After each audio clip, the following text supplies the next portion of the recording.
m'appelle Michel, je vais vous présenter comment on fait une fenêtre en perspective.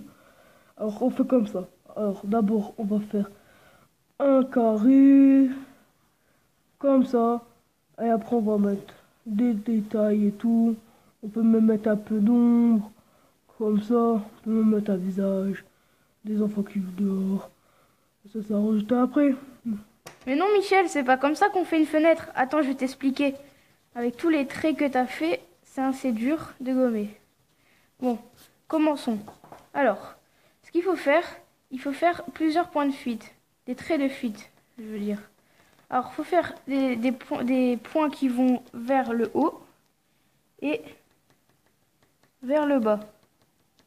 Cela fait un effet de perspective qui va vers le fond, comme si qu'il y avait une pièce. Alors, ce qu'il faut faire, il faut faire deux traits comme ceci. Voilà. Et un trait plus au fond. Voilà. Et ensuite, il n'y a plus qu'à relier. Comme ça. Et comme ceci. Alors, pour faire les carreaux de la fenêtre, si vous voulez faire des carreaux, vous faites vers le fond par exemple. Mais surtout pas ici, parce que sinon, ça va pas faire l'effet d'illusion, on peut dire. Voilà. Là, ça fait une belle fenêtre qui part vers le fond grâce au point de fuite. Voilà. Après, on peut rajouter quelques détails, mais ça, c'est après. Alors, nous nous retrouvons avec une élève qui n'a sans doute pas compris l'effet de perspective avec son lit, car il a l'air vertical et ne donne pas l'illusion d'une profondeur à la chambre. Voilà. Nous nous retrouvons pour ajouter des détails dans notre chambre. Alors, ce que nous allons faire déjà, c'est la porte, parce que pour rentrer dans une chambre, il faut bien sûr la porte.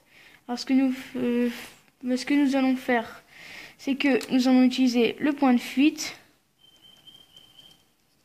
comme ça, et nous allons juste, comme ça, ça nous donne l'illusion d'une porte qui est dans un mur. Alors, ce que vous attendez le plus, c'est un lit en perspective. Cela est un problème pour beaucoup de monde. Alors, déjà, il faut utiliser le point de fuite comme toujours. Alors, je vais vous montrer. Moi, ce que je fais, c'est que déjà, tout d'abord, je fais des points comme ça, comme il faut faire tout le temps. Ça. Ensuite, pareil de l'autre côté pour faire l'effet de profondeur. Voilà. Alors, ce que nous allons faire, c'est que nous allons prendre un petit peu comme ceci. Et pareil de l'autre côté. Voilà. Alors, vous reliez les points, comme ceci.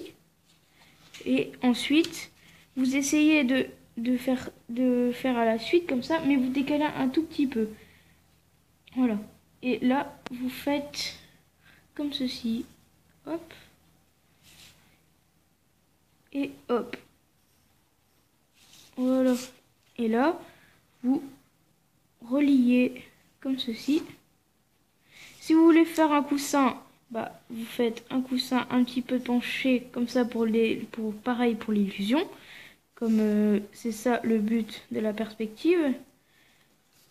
Voilà, et voilà notre lit réalisé. Pour moi, je trouve que c'est un lit facile et pratique. Après, dans notre chambre, vous pouvez rajouter beaucoup de détails. Hein. C'est comme vous voulez. Hein. Vous pouvez faire par exemple une lampe qui fait comme ceci, par exemple. Faites comme ça. Faites un petit arrondi. Et vous faites comme ceci. Et là, vous avez juste à rajouter la lumière. Et voilà. Et voilà, là ça fait un bon perspective. Bon, je vous laisse pour une autre vidéo. Cette vidéo sur la perspective est finie et je vais vous présenter mon assistant.